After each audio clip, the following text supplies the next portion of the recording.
रमेश जी, देखिए ये बिल्कुल सुसाइडल मिशन होगा और फुल ग्राउंड इन्वेजन तो किसी हालत में हो नहीं सकती है। ये ट्रंप भी जानते हैं और ईरान भी जानता है।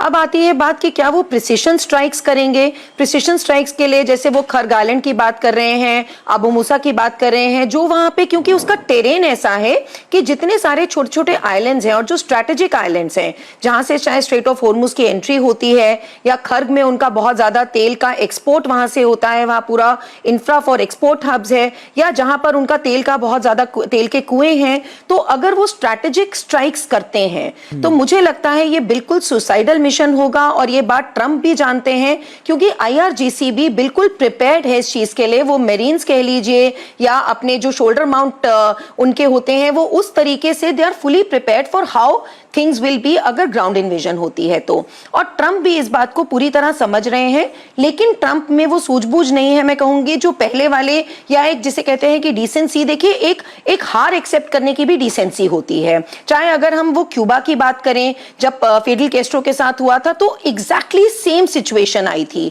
वहां पर भी उनको यही लगा था कि वो एसनओवर ने जब स्टार्ट किया था कि उनको लगा था कि बिल्कुल हम इसको हड़प लेंगे, एक दिन में फिडेल कैस्ट्रो को मारेंगे और सारी सिचुएशन क्यूबा में सत्ता पलट हो जाएगी। लेकिन वो हुआ नहीं। कारण यही थे कि वहां की टेरेन बहुत टफ थी, जो यहाँ की भी है ईरान की।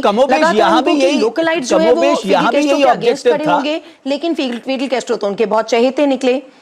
यहाँ पे भी जी, तो यहाँ पे भी वो रजा पहलवी को ही लाना चाहते थे, यहाँ पे भी वो सत्ता पलट का ही एक पूरा उनका इरादा था।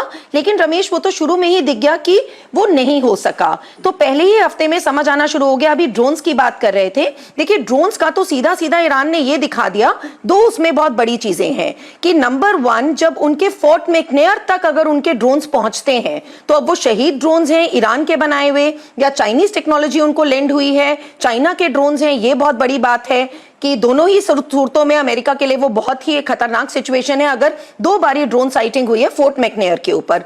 दूसरी चीज ये कि हम थर्ड इंटरसेप्टर्स की बात कर रहे थे, तो लाखों की मिसाइल्स के लिए करोड़ों के इंटरसेप्टर्स यूज हो रहे हैं रमेश जी। तो इससे यूक्रेन बड़ा इंपॉर्टेंट हो गया। All of a sudden Ukraine की जो टेक्नोलॉजी थी इंटरसेप्टर्स की, वो वर्ल्ड बोरो करने के लिए आ रहा है कि भैया सस्ती टेक्नोलॉजी के इंटरसेप्टर्स बनाओ, क्योंकि थर्ड को भी ईरान के ड्रोन्स ने और ईरान के हाइपरसोनिक तो खैर कर ही सकते थे, बहुत सारे उनके बैलिस्टिक मिसाइल ने भी उनकी इंटरसेप्टर टेक्नोलॉजी को बिल्कुल जिसे कहते हैं धराशायी कर दिया। तो ये एक नया ही तरीके का वर्ल्ड ऑर्डर बन रहा है। और दूसरे पहलू पे मैं जाऊंगी, अगर ये स्ट्रैटेजिक पोजीशनिंग कर रहे हैं अपनी मेरीन्स और पैराट्रूपर्स की, तो रमेश जी नया वर्ल्ड ऑर्डर आते बहुत टाइम नहीं लगेगा।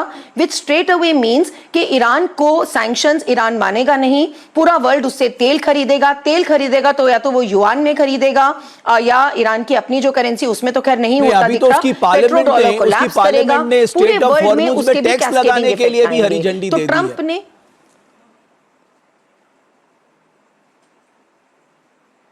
बिल्कुल, जैसे देखिए इजिप्ट ने स्विस पे कर रखा है, तो ईरान को कौन रोक सकता है। बिल्कुल ईरान का तो शुरू से इरादा ही यही था कि होर्मुज मैं मेंटेन करूंगा।